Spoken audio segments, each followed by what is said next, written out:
We are here live on Taxation is Theft, and I have a really awesome guest with me today, somebody that I'm really excited to have on because this is somebody that I've been following for probably over a decade, learning a lot of information from him, and it's well, let me just introduce him. Joe Banister. He's there's I don't think I can introduce you in a way that gives you enough credit as you deserve because you've really um, you've put yourself out there, you've revealed a lot of information, and you've kind of gone head to head with the IRS, which is like something nobody in their right mind would really want to do. It's because everybody's so afraid of this kind of unchecked power that they have. So for one, I want to commend you on that. And it's just really an honor to have you on the show. And so, I guess let me kind of introduce you, or allow you to introduce yourself a little bit further, by asking you kind of what's your history. You've worked for the IRS and you don't anymore, and this kind of had to do with your discovery that I discovered, which I thought was extremely fascinating.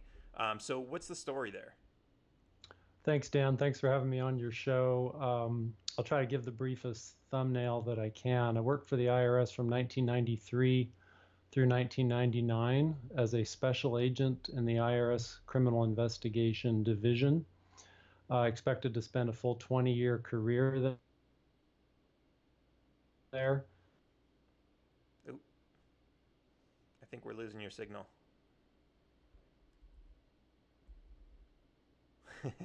Of course, this would happen. Um, Little disruption. yeah. Okay. I think you're back. Okay. Can you hear So, me good? yeah. So you mentioned you were intending originally to spend 20 years there. Yeah, because being a law enforcement position, it's a 20-year period to retirement rather than 30 or 40 years. But about 3 years into that 5-year period, I began to investigate the income tax itself. Prior to that point, I couldn't have been a better cheerleader for the income tax system. A certified public accountant, degree in accounting from San Jose State University. My entire professional life revolved around the income tax. And then, that first 3 years in the IRS, here I am, a gun-toting, badge-carrying IRS investigator, going out and investigating people, trying to see to it that if they're convicted for their crimes, they're put in prison. So couldn't really have been a better advocate, or at least somebody that was accepting of the system, the status quo as it was. But about 3 years into that 5-year career, during 1997 and 1998, I was challenged to look deeper into the income tax laws, the regulations, the court cases, basically aspects of the income tax that I was never taught as a CPA, as getting a degree in accounting. That might sound strange to people, but it really is kind of an introductory curriculum that you're generally exposed to, pamphlets and textbooks and things like that, as opposed to the actual black letter laws, which of course are very voluminous, and you can see why they'd want to summarize them. But that's where a lot of the details were that I never got exposed to. So I began to expose myself to those details, and came to some really disheartening conclusions, or at least preliminary conclusions, during that 2-year period. I was still going to work every day as an IRS criminal investigator, but nights, weekends, days off would just pound at the research and investigation to determine if these claims that the income tax wasn't, was being illegally administered and enforced were actually true. Because to me, having taken oath to support and defend the Constitution, in addition to my own, upbringing as a Roman Catholic, somebody that's supposed to not bear false witness against their neighbor, not supposed to steal or help anyone else steal from others. I felt I had a duty to get to the bottom of it. And if anything, if I had any bias at all, it was that, the income tax had to be legitimate, because it had been in existence for so long, but I had to find it out for myself. Yeah. So this is an interesting question I have for you. Is um, so you say this was, you wanted to support the Constitution and what was legal and what wasn't. Do you see, if the income tax were somehow legal and constitutional, would you see that as a valid thing, or do you still take it as a moral objection? Thou shalt not steal, or from your neighbor.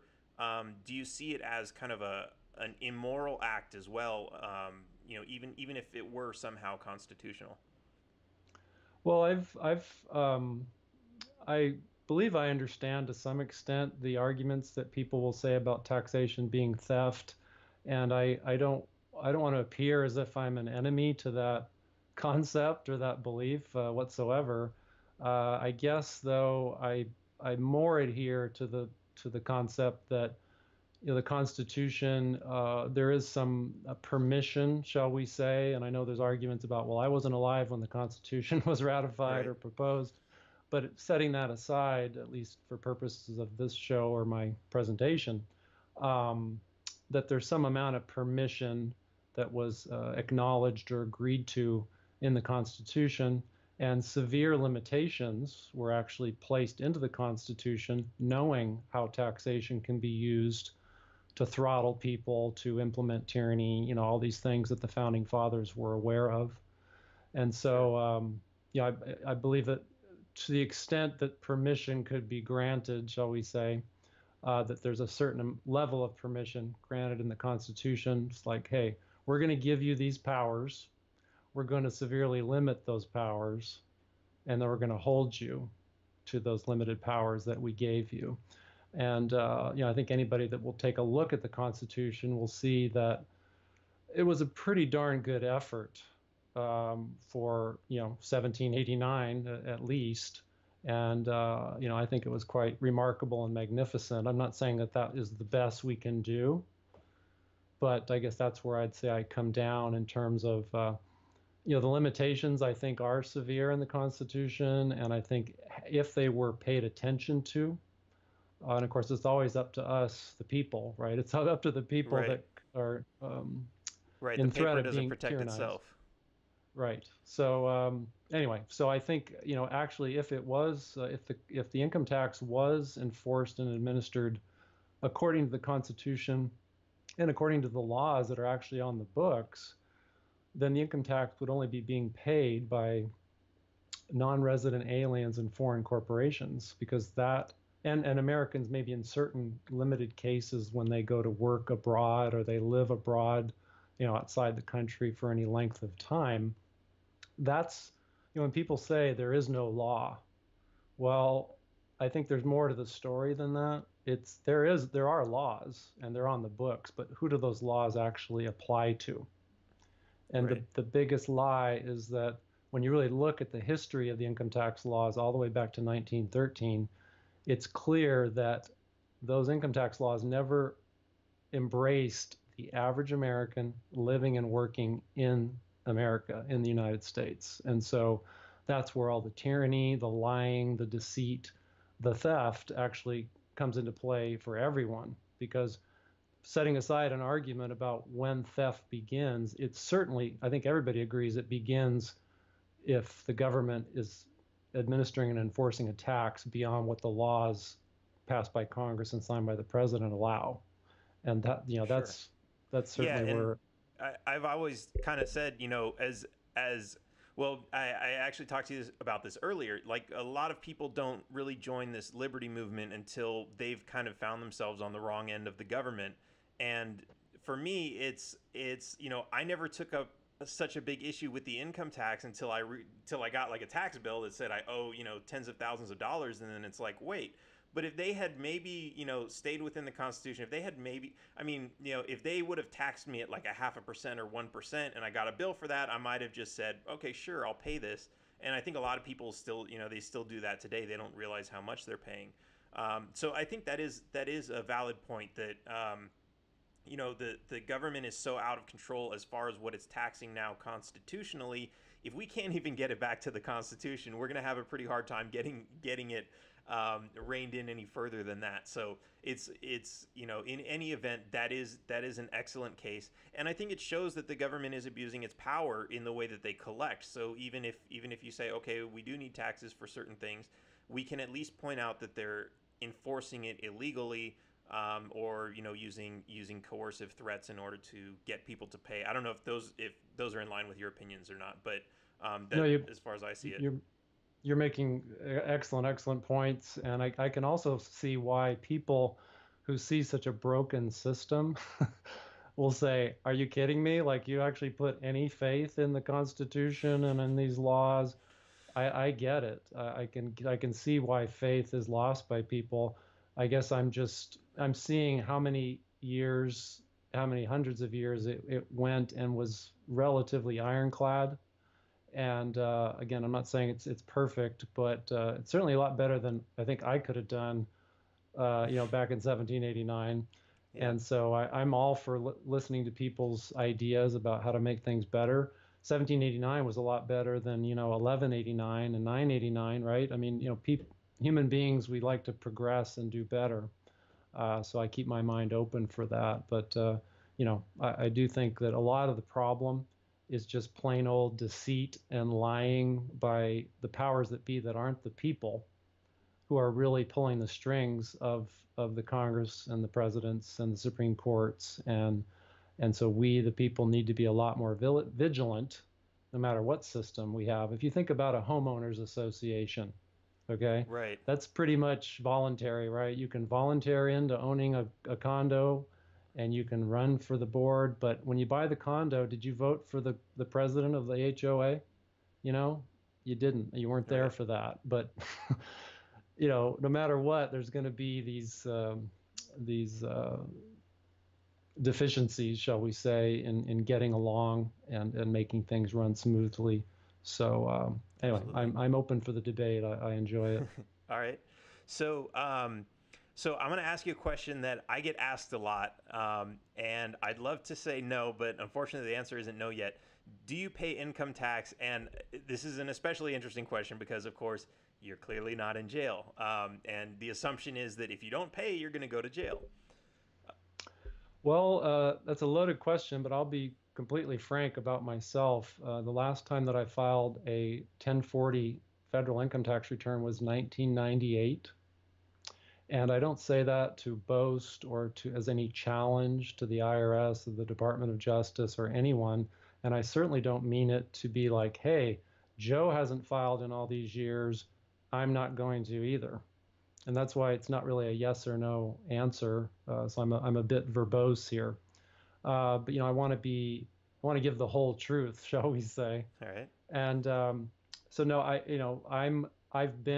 was researching the tax laws prior to going into the IRS while I worked there.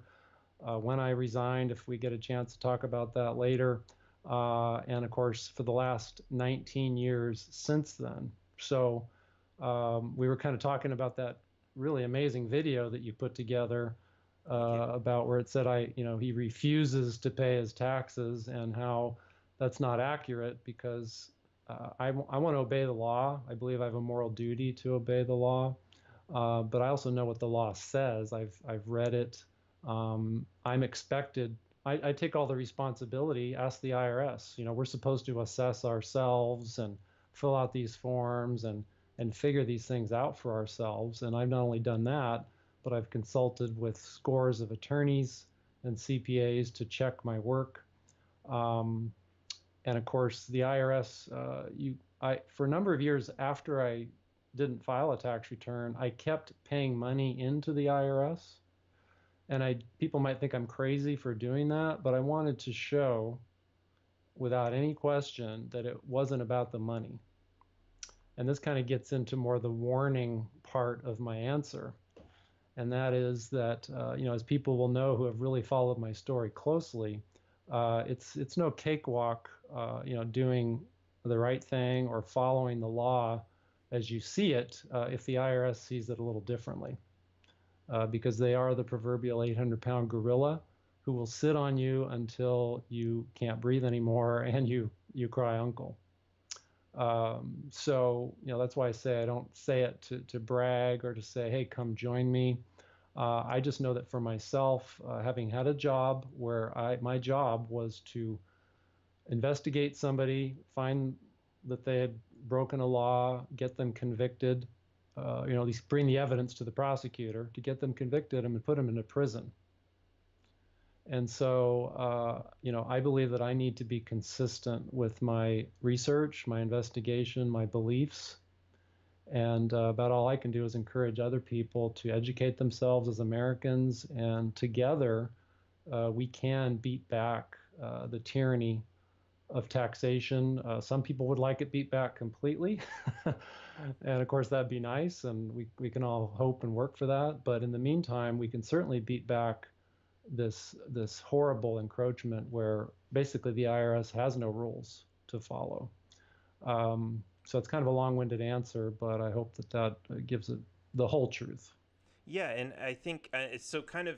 I want to clarify earlier. So this video for anyone watching that might have seen it, it's the one that says there's no law that says, or there's a bounty out for $300,000 if you can find the law that says you need to pay taxes. And I guess in this video I said that that you hadn't paid your taxes, and what you're basically asserting is that there are no your taxes if you're not liable. Is that right? Right, and using the word, and this isn't a trying to get gotcha on Dan, but saying refusing, like in other words, oh, it's something that I owe or I have a duty to do, but I'm refusing to do it out of some kind of civil disobedience. I'm not castigating those who might choose civil disobedience, but there's the beating that you're going to get from the civil disobedience. But I'm just saying, I think refusing to do something makes it sound like I have a duty to do something and I'm refusing to do that duty. And I'm saying that if you do take a look, the average American, you'll come to the same conclusions that I did. Um, and that's what I'm inviting people to do. I don't want them to believe me, but they can certainly believe that I had a really nice career at the IRS and I was 15 years away from a really nice retirement. And so I had every incentive to keep my mouth shut and just look the other way.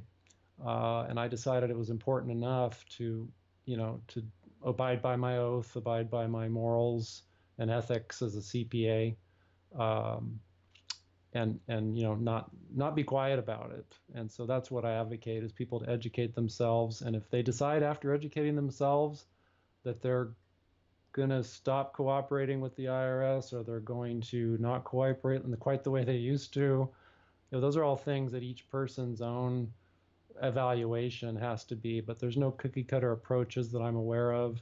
The IRS is still out there grinding people up. And so I'm not a cheerleader for taking on the IRS one-on-one, but I am a cheerleader on educating the jury pool, which we're all potentially members of, and stopping this process of political prisoners, being sent to prison over income taxes that they don't actually owe. Right.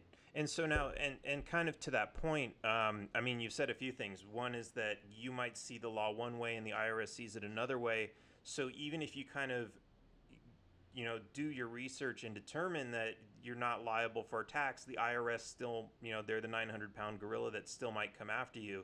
And that's kind of what happened to you, right? They came after you a few times after you, I don't want to say refused to file, but didn't file, claiming that they wanted you to file. Isn't that kind of? But you, I mean, you worked for them for a while, so you kind of you knew enough to kind of to beat them. Is that kind of an accurate? Well, in some ways, maybe I'll put it like this. Actually, when I was prosecuted, I was indicted in November 2004 and tried in June of 2005. And this was already after, remember how I said the last tax return that I had filed was 1998. So that means 1999, 2000, 01, 02, 03, 04, hadn't filed any tax returns because I, reevaluated, I wasn't required to. Then I was indicted on fraud and conspiracy charges completely unrelated to whether or not I had filed a tax return. So right off the bat, that should give people some inclination that, well, wait a second. If Joe hadn't filed all those years a tax return and the government knew it, and the government tells us it's a crime, and yet they didn't charge Banister with that in 2004, what's up with that? They go after this other issue with a client, and, which is what they did. They completely ignored my personal circumstances. And so my trial in 2005 had nothing to do with what I was doing with personally filing a tax return.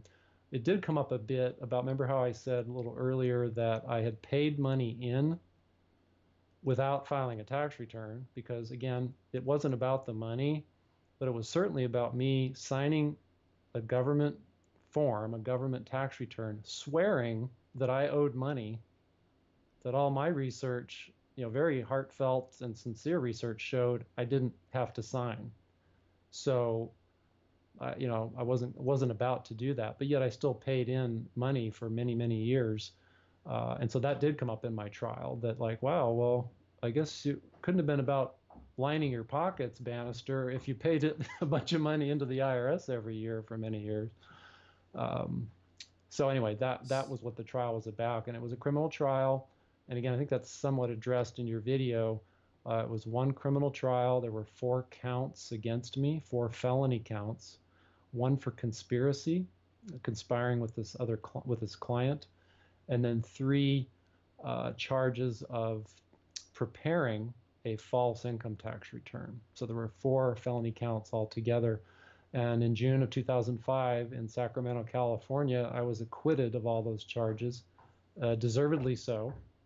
And of course, criminal jury verdicts are unanimous.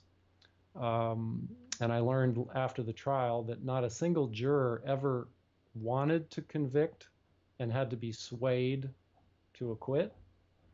So it gives you some idea, and I'm still friends with a couple of the jurors. One I communicate with frequently, or at least a few times a year. So the jurors were scratching their heads like, wait, they put this guy on this big, huge trial, and every witness that's paraded up on the witness stand has nothing bad to say about the guy, or can only say good things about the guy. And they're just scratching their heads like, why are we here? And so that's what the government was willing to do to me, to shut me up, discredit me. That's not all they've done to me, but that was the biggest bite. That was the biggest arrow they shot at my back. And anyway. I'm already thinking this needs to be like the next big, civil trial, not like a civil rights trial movie or something. Like, the next, we need to make a movie about this. We need a script. We need to hire all the greatest actors and everything. And because it really sounds like, I can't even think of like A Few Good Men or something. Like, it just seems like there'd be this really crazy trial that we'd see, and then it would be one of those things where at the end you're like, oh, this was a true story. Holy shit. Well, you're right. I don't know if a movie will ever be made, but you're right about the trial itself. Just one example, at least one. The IRS agent expert with 30 years experience gets up on the witness stand, and he's quizzed about these tax returns that the government claimed I had prepared falsely. And we on the defense knew that there was nothing false about the tax forms or any of the attachments. So we walked the agent through almost line by line, but at least page by page. Is there anything false about this paragraph? Is there anything false about this page? Is there anything false? No, no, no, no, no. So the government witness, who's supposed to be showing all these false, aspects of these forms I prepared, is saying there's nothing false about them. Yeah. And asking the special agent who investigated me, did you see any evidence of a conspiracy? No. Well, wait a second. Isn't Banister on trial for conspiracy? So, it kind of went like that. And of course, that wasn't any surprise to me, because again, the purpose of the criminal trial was to silence me, discredit me. Bad things can happen in prison too. So Yeah. all kinds of hopes that the government had, and thankfully the jury was paying attention and seeing that the government's case was just non-existent, but they brought it on anyway. And this sounds like and this is probably distorted too, just because there's a lot of you know, because this stuff isn't really put out there. I know I should have gone to you in the first place to get your your direct straight from the horse's mouth, so to speak. Um, but like there's like from what I'm hearing about this sounds like what I know about the Irwin Schiff trial, where they were trying to ban his book. Um, and I remember like they were discussing whether or not they were trying to accuse him of writing a book that would tell people to do something illegal, and they were arguing over whether or not telling someone not to file was telling someone to do something or not do something that was illegal. And never during the trial did they ever bring up, well, is there anything in this book that's actually false? Is there anything that he's saying in this book that's a lie? And that Right. sounds like the same, the same kind of story there. Yes, I mean, and that, again, that's why I'm not a cheerleader for, urging and encouraging people to go out and duel with the IRS, because um, the only way that you can get a jury of your peers, generally, the only way to get a jury of your peers to evaluate your conduct is to be criminally charged and face federal prison. The IRS does the majority of its dirty deeds civilly, or what they call administratively, all within the bureaucracy. And a judge never even sees your case. If a judge sees your case civilly, it's a tax court judge, which is really just a former IRS agent who got a law degree. So the deck is hugely stacked, and again, that's why my advocacy, my mission is to just enlighten as many people as I can, because one by one, or even the small ragtag groups, we get chewed up, and we need more Americans to awaken and be upset. I mean, how many Americans get upset when they get cut off on the way home from work? Yeah. How many they get cut, they get their mechanic overcharges them $200 for some work that didn't need to be done. But what about if the Yeah, they're IRS and paying that every week to the IRS, and yeah. yeah. So I want to ask. You said that you were still paying when you were still paying some money to the IRS. You mentioned that you were doing that because you filled out some forms, which by your research you didn't need to fill out because you weren't the person that applied to. There's a guy, Dave Champion, which we talked about him earlier. I know you know him, who he is, and he claims that when you sign a W-4 or a W-9, that you're actually committing perjury, and it's kind of his argument. He accepts that the IRS is happy to have you commit perjury, and they'll never charge you for perjury because they want you to fill out that form. But he says that when your HR, your employer tells you to fill out one of these forms, they're asking you to commit perjury because you are not a quote unquote U.S. person who is obligated to withholding or to pay the income tax or anything like that.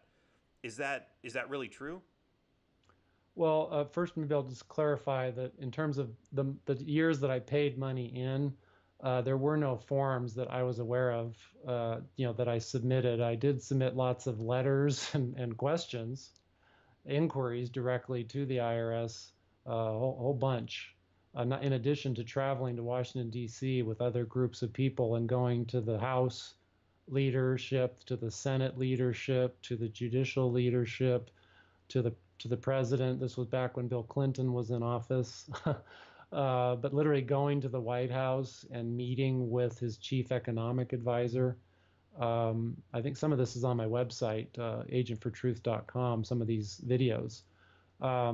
So I did everything I could. I really think I did a fair amount of due diligence to make sure as far as what forms, if any, needed to be filed. So no, there was no form. It was just literally a check, payments to the IRS with no form swearing that I owed the money.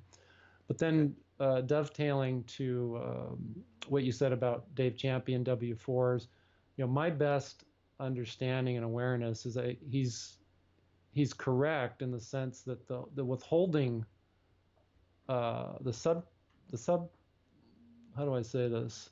There's different subtitles of Title 26, and I don't want to, I might get too much into the weeds, okay?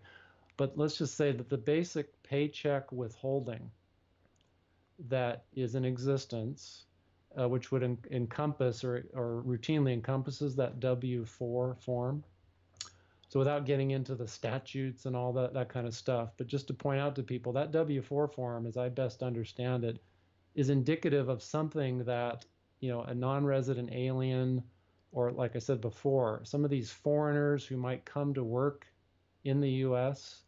So I believe what you're describing, Dave, to be saying is that as an American living and working in this country, if you actually look at the statutes and the regulations that apply to withholding, they apply to people other than Americans living and working in the United States. Does that make sense? So Yeah. if you're filling out a W-4, that is a form in the scheme or in the mechanisms of withholding that applies to non-Americans, or foreigners coming to work here, and you're an American working here, well, then that form isn't applicable to your circumstances.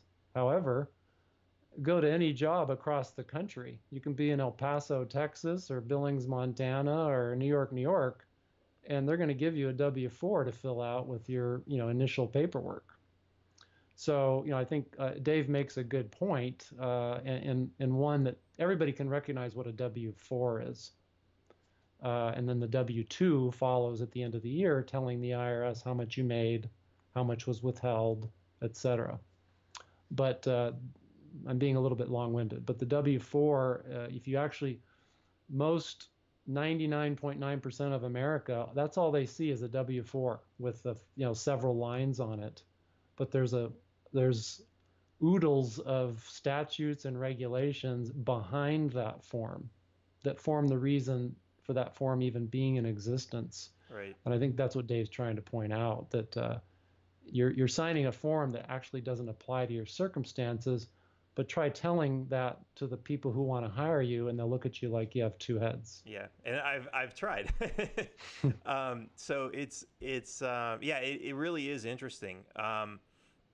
And so this actually brings me to the next question, because I get asked this all the time. People are asking me, how do I not pay taxes? And of course, I don't have an answer, because like you said, for one thing, there's no cookie cutter answer to not pay. And of course, I guess that's also a loaded question, because they say, how do I not pay my taxes? Well, they're not your taxes.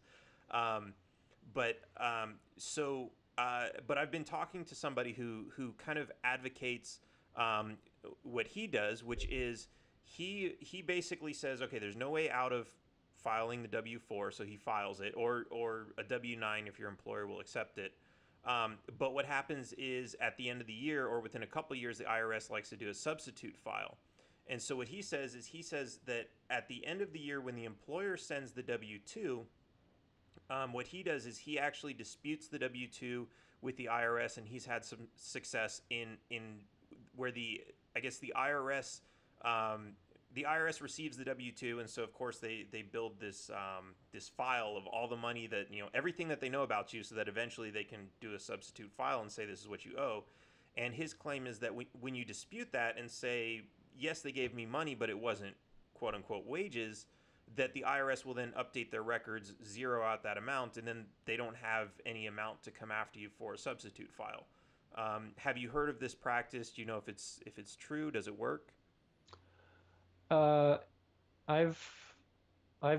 know at least one person that has drilled down into the bowels of the statutes and the regulations, and has had some success with if not that process that you described, kind of a similar one.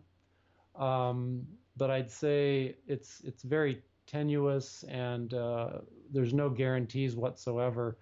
The rule of thumb is that the IRS doesn't pay attention to anything you submit to them unless it has a check with, paying them a bunch of money, and a tax form swearing that you owe the money. If you try to write them and ask questions and they're likely going to designate you as a troublemaker and just start, throttling you with everything that they can.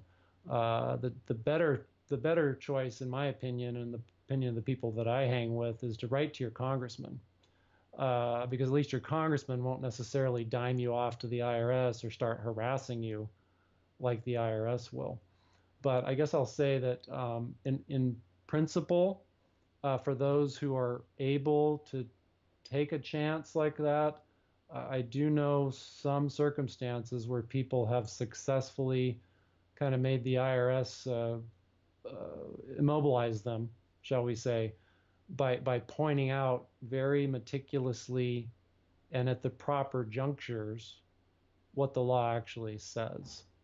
But it's a super tenuous issue, and only people that I are really experts that I happen to interact with from time to time. Uh, so it's not something I think many of your listeners could just jump out and try. So I don't know if that really answers the question. I think that I have seen it work in limited circumstances, because of course it is the truth, but the IRS just tends to ignore these things. And of course, if they ignore what you send them, they just move along with Right. their dance card of grinding you up. And who's going to stop them? Right. Yeah, that's, I mean, that's really a good point. It really comes back to, they're the 900-pound gorilla. Um, so I guess I want to ask you, I know I know you've got a website. You post a lot of information on there, agentfortruth.com, right? Yes. And I actually saw you did a webinar recently where you actually, I think you kind of went through, not necessarily the statutes, but I remember you were going through a lot of the case history and everything else that was really interesting. But my question for you is, do you do any consulting with people who are either they're trying to find a way not to pay income tax, or they're being pursued by the IRS, and they, whether it's past taxes or substitute files or late payments, whatever it is, do you do any consulting or working with people to kind of fix those problems for them? I do, in the sense that I don't, advertise, nor even when I'm talking person to person with someone, say that I'm here to help you not pay your taxes or anything like that. Any help that I render is really just about providing information, um, shortening the time. Because if you can, as you can imagine, I'm sure, because you've already divulged that you've done a lot of research, and uh, you know how time consuming it Yeah. is. So if somebody, it might take them 20 hours to find something, a particular fact or group of facts, that I can send them a link and they can figure out in 15 minutes. Well, then I've produced some value there. So in that sense of providing facts, information for people so that they can make their own decision, or people sometimes will contact me and say, "Hey, I'm thinking I'm educated enough now, and I'm thinking I want to, take on the IRS." Then I'll maybe kind of play devil's advocate and poke holes, or at least try to poke holes in their plan. And the nice thing I like about that kind of a consultation is, of course, all they're doing is thinking. And at least that's not a crime yet. Maybe on Right. Facebook, but uh, it's not a crime yet to be thinking like that. And so it gives them an opportunity to have somebody poke holes that isn't an IRS agent that's going to economically devastate them. Right. And yeah, that's a really interesting point. And actually, so I've kind of, because I get people coming to me all the time saying, oh, everyone goes to jail who doesn't pay income tax. I've kind of made an analogy, because they've even pointed out, Wesley Snipes and Irwin Schiff, um, and I kind of came up with this analogy that's, the first time the U.S. tried to shoot a rocket into space, it had people on it, and it blew up, and they killed a lot of people because there wasn't an instruction manual. We didn't understand the laws of physics. But now, many years later, we launch people into space all the time, and not many problems happen. Nobody dies. Um, the laws of physics haven't changed. We just understand them better. And there's in the beginning, we didn't have a guidebook to all the laws of physics. We had to kind of figure them out. And it's kind of the same thing in dealing with the IRS. It seems that, a lot of people have been doing research. Erwin Schiff especially has done tons of research, and you can't just go to the IRS and ask them for their playbook. And like you said, you can't ask them, hey, can I try this? Because they're just going to say, oh, well, we know that you're going to try something. We know that you're delinquent on your taxes, maybe, so we're just going to start prosecuting you. Versus, that's really interesting that you kind of have that perspective. Knowing that you used to work for the IRS, so all their playbook, and someone can come to you and say, if I went to the IRS with this, what would happen? I think that's really interesting, and I think that's a very valuable asset for a lot of people. Yeah, I mean, I don't think it's. I mean, there are people in the country or people you can go to that you pay them a big sum of money, and they'll make claims and promises, and then when the rubber meets the road, and all of a sudden you're in a firefight, and they're nowhere to be found. Yeah. And so I don't believe, I don't think it's right to morally, to try to push somebody into a battle that they're not ready to fight. So I more just try to paint a picture of what could happen, and of course not to scare them unnecessarily, and by the same token not to encourage them unnecessarily, but just paint a real picture that we all face. And of course I can point to my own life. And I had my eyes wide open in 1999 when I resigned from the IRS, when they decided that they were not going to address any of my investigation or concerns. I don't think I've addressed that yet, but I brought up the culmination of these 2 years of off-duty research, and I didn't expect like a party or clapping for me, but the people that I presented my evidence to took the same oath to support and defend the Constitution that I did. And many of them had, similar morals, or at least they claimed that they did. And so I thought that grudgingly, they may be grudging, but they would have to address these issues because they had a duty to do so.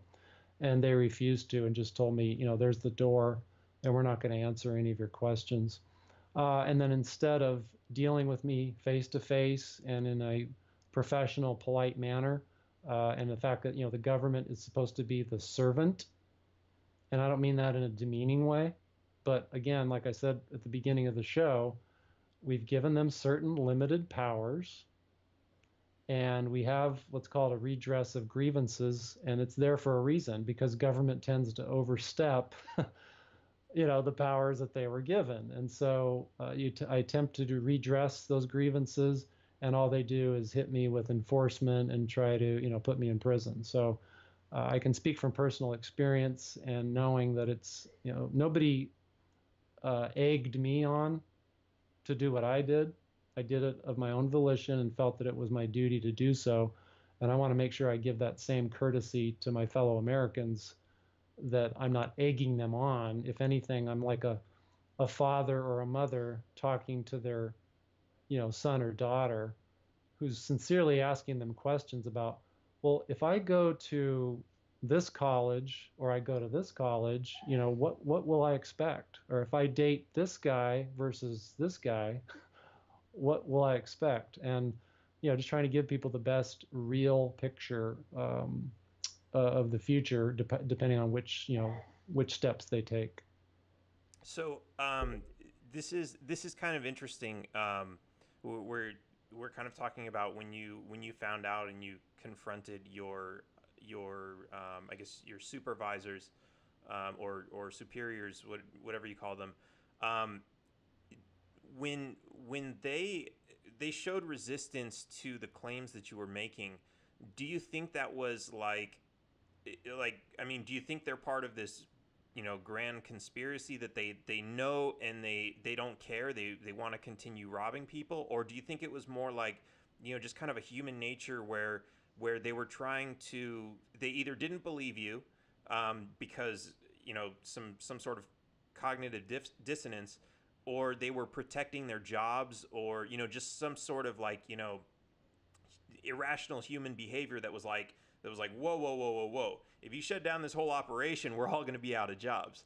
What's kind of your feeling about that? It's a very, very good question. I would say that I don't ascribe any evil intent to my supervisors, but nor do I ascribe malintent to the people that you mentioned before when they say, if you don't pay your taxes, you're going to go to jail. This is a result of, in my opinion, the cognitive dissonance that you mentioned, that really results from, and these words might be a little harsh, but brainwashing, propaganda, repeated, lies. They've hit their mark. This propaganda, this orchestrated message to the public, and so if I could best read the minds of my supervisors at the time, some 18 years ago, it was that, wait a second, the only people that talk like you're talking are these knuckle dragging mountain dwellers that we call tax protesters.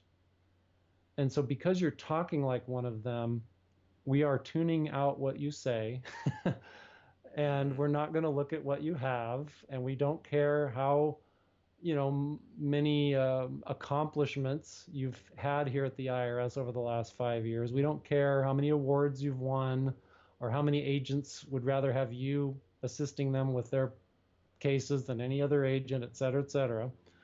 We're going to throw all that out, and we're just going to have this cognitive dissonance that you're not to be even listened to. And to me, that seems really not only outrageous, but it's just not rational. But, again, when someone, all of us, and I've been guilty of it myself, we've all been susceptible to that kind of, brainwashing, for lack of a better term. And so I really don't ascribe, bad intent to people generally. I think a lot of us are trying our best. But I think where the rubber meets the road is, again, they had a duty, just like I felt I had a duty. And I never heard a good explanation as to why they didn't, you know, do their duty. I even talked to an agent years later, maybe 3 to 5 years after I resigned. And he said to me, "Oh, I downloaded your report the day after you resigned because I had put together this 90-page report. And it's online. People can go to my website, but it's for free." The agent said, "Well, I downloaded your report right after you resigned." And I said, "Oh, really? Did you read it?" "No, I never did." So that's kind of an illustration of what I'm talking about. yeah, that's really interesting though that you kind of break it down to almost it's like a prejudice that's instilled in us. Like for a lot of people, I grew up in California, so we were like, it's a no gun state. I remember like my friend brought a BB gun over one time, and I was like, oh my god, he's a criminal. He has a gun.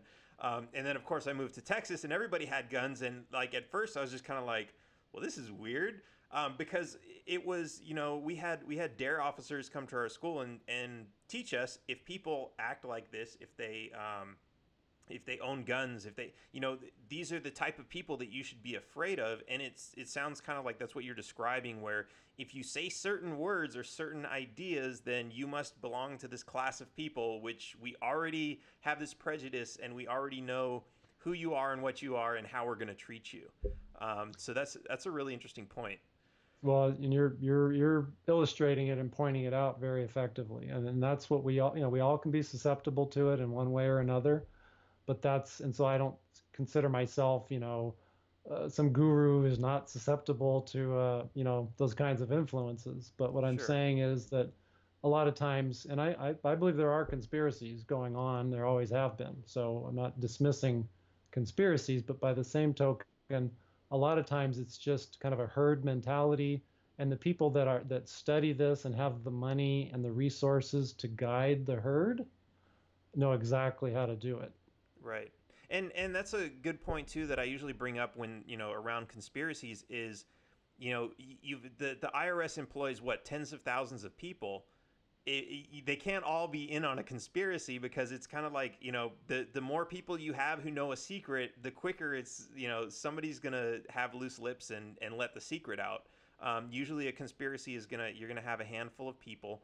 So at the very least, you might have tens of thousands of people who are kind of blindly following orders because that's what they believe is right, because maybe a handful of people knowingly misled them. But I think that's a fair point. You can't have a massive organization like that where everybody knows without having. I mean, look at Edward Snowden. He knew something that a very very tightly sealed organization was doing, and he was supposed to be a part of that conspiracy, and he leaked those documents. And this was like something this was an organization that nobody even knew existed, not unlike the IRS. Um, so I think that's a fair point against saying that everybody involved is part of a conspiracy. Um, That, that's exactly right. And the workers, they don't, if there's any malintent, it's not even intent, but let's just say if they're not doing what they should be, that's subject to the interpretation of the American people. We all took the same oath at the IRS, and I believe that to adhere to my oath, I had to look into these claims, evaluate them as best I could with all my professional horsepower, and come to at least a preliminary conclusion, and then present it to my supervisors, because that's what even the IRS commissioner in memos to the agency would say: if you encounter fraud, waste, or abuse, speak up. So I read that memo, and in others, Treasury rules of conduct, et cetera. And my conclusion was, I have got a duty to speak up. It doesn't matter if I'm afraid. It doesn't matter if I'm going to get chastised or I'm going to get transferred. I have a duty. Now, obviously, everybody else at the IRS doesn't feel they have that duty, and it's obviously up to the American people to decide, who's doing their duty and who's shirking their duty. Absolutely. Okay, so you sent me some documents. I wanna take some time to go through some of those because they looked pretty interesting. What's you want to kind of walk me through these? Sure. Now, you said that I won't be able to see them on the screen, so you might have to describe. Yeah. So you want to start with the websites first? Sure. I Or think, let's see, I sent like one, well, okay. one of So the, go the ahead. first one I've got is, it looks like your homepage. What's this all about? Great. So what's this all about is kind of where people could start at agentfortruth.com. And again, trying to just give plenty of free information, shortening the time that it took me or other people maybe to try to get a handle on this issue, to try to shorten that period of time so that people won't get frustrated and give up. So what's this all about? On the agentfortruth.com website is simply kind of a roadmap that people can follow to investigate more deeply. Okay. Now I've got Banister badges and guns. Uh, the Is that the Banister picture of family. the family there? Yeah. Yeah, so that's as I recall the picture, my mom is in the middle. Picture was taken right about 1993, I think, um, right when I started with the IRS, or maybe 1994. So my mom is in the middle. My dad had just passed away. Both parents were very big cheerleaders, for their sons. Um, so I think on the far left, if there's a tan uniform, that's Yep. my brother John. He just retired as a lieutenant from the California Highway Patrol. And then I think next to the right of John is Jeff in the dark uniform. He's the baby brother of the Bannister family, San Jose Police Department. And then my mom, and then my brother Jim. He's a battalion chief with the Daly City, California Fire Department. And then I think I'm over on the far right with my little Yep. badge and gun there on my hip. Yep. Awesome. Okay, and then we've got the Citizens Police Academy. Yeah. So one of the highlights, shall we say, or one of the reasons I really loved the IRS career is I was a federal agent, a law enforcement person. Our jurisdiction, our authority was much more limited than I actually was told, but we'll set that aside. But in terms of basically taxation and money laundering is where IRS special agents concentrate. but I did what we called community outreach, and I volunteered with the East Palo Alto Police Department to do a citizens. They had a citizens police academy, and so I did a demonstration with a firearms training simulator. So that black and white picture was taken in the pitch dark, actually, of me doing this demonstration. So I wasn't trying to point a gun at anybody, um, but I was there doing a demo for citizens of East Palo Alto, California. Awesome. Okay. And so let's see. I've got two PDF files here. One of them is one page. The other one's 2 pages. The two pagers probably the verdict form Yeah. from my trial. So you could So probably just scroll through that and see four not guilty verdicts. yeah, as one count of the indictment of the violation of Title 18, Section 371. Yeah, that's the conspiracy charge. And then you'll see three Title 26 charges, which is where Oh, I see. they were charging me with preparing a false income tax return. So now, were these the original four charges in what was it, 2004? A 2004 indictment, June 2005 trial. Awesome. So yeah, this is really interesting to see, because I know there's, when people start researching this, um, I've been through it. There's, when you get into some of this stuff, there's all kinds of rabbit holes you can go down. I remember researching the sovereign citizens, which they've got some. I mean, they make some good points, but they make some completely, like, crazy.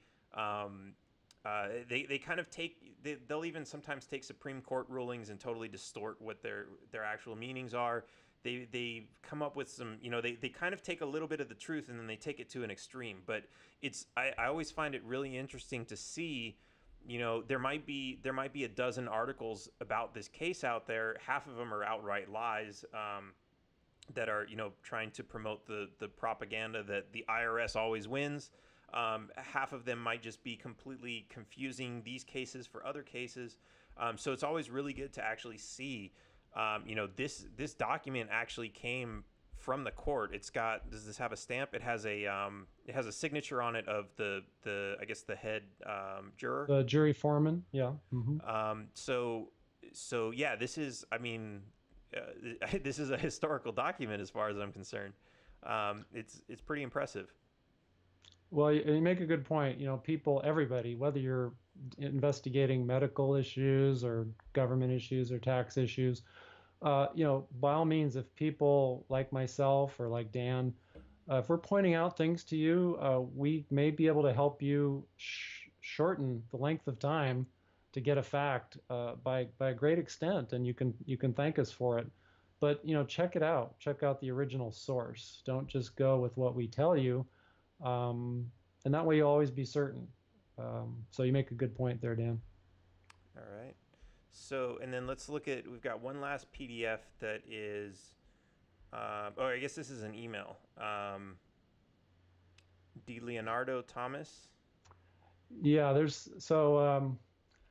trying to think how I can do this. Well, first of all, I guess anybody that's watching this in the future can simply pause to read it, because there's quite a few lines there. But the background is this: the government's case against me back in 2005 was so weak or non-existent that they tried to get this Department of Justice trial attorney to testify that I had never not asked him certain questions.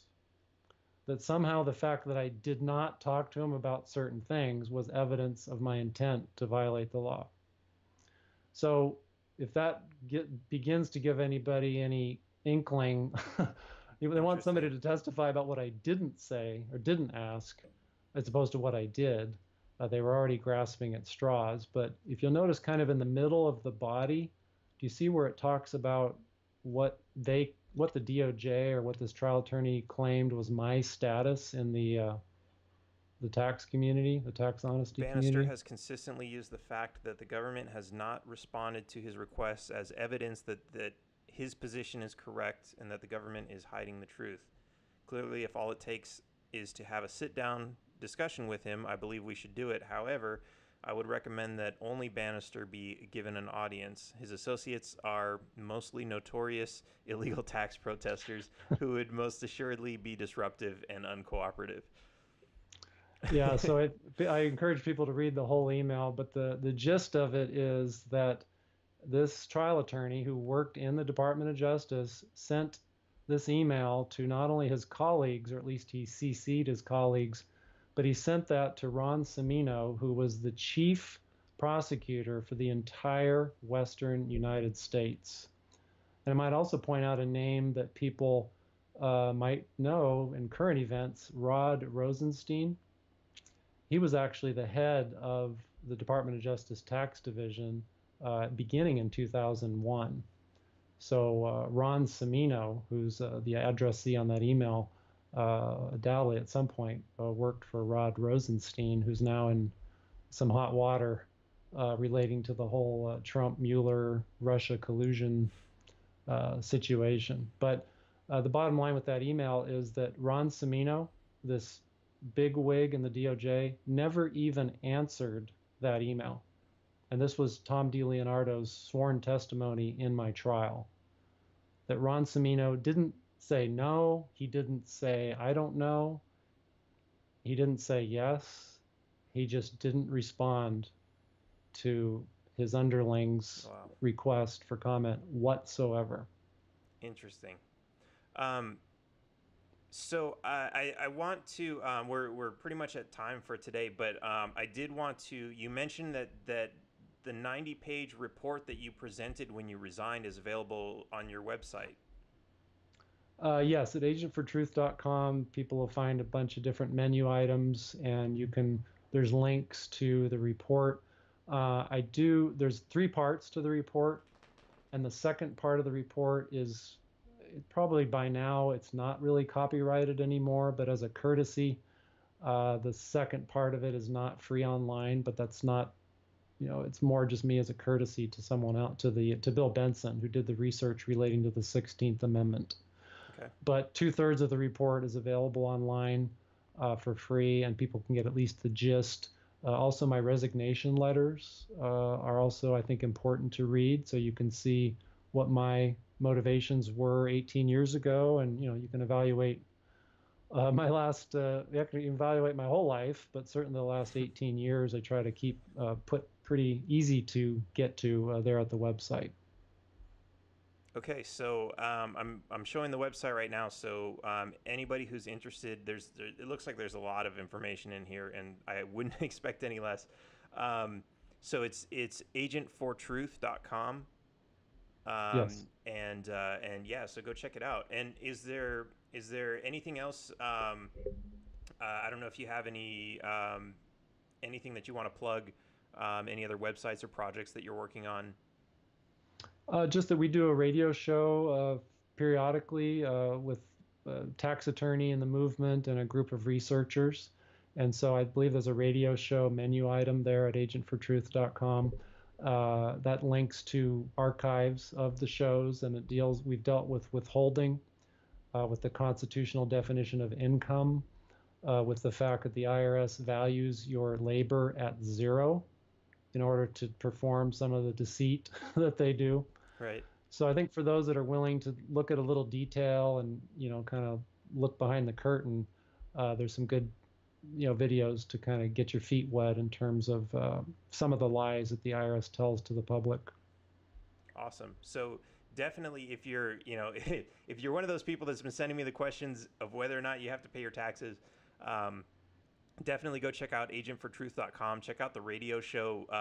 Joe's definitely much more of an expert on the subject than I am. So he's going to have all the really good information. I'm just kind of a flag waver for the movement to kind of end this corruption, and of course all the other government corruption that goes on. But yeah, so thank you for coming on the show, and hopefully we'll have an opportunity to do this again sometime. And until then, taxation is theft. Maybe people could go to America Freedom to Fascism, search that on America Freedom to Fascism, the film. And but thank you, Dan, very much for having me. I enjoyed it very much. All right. I'll see you around. Take care.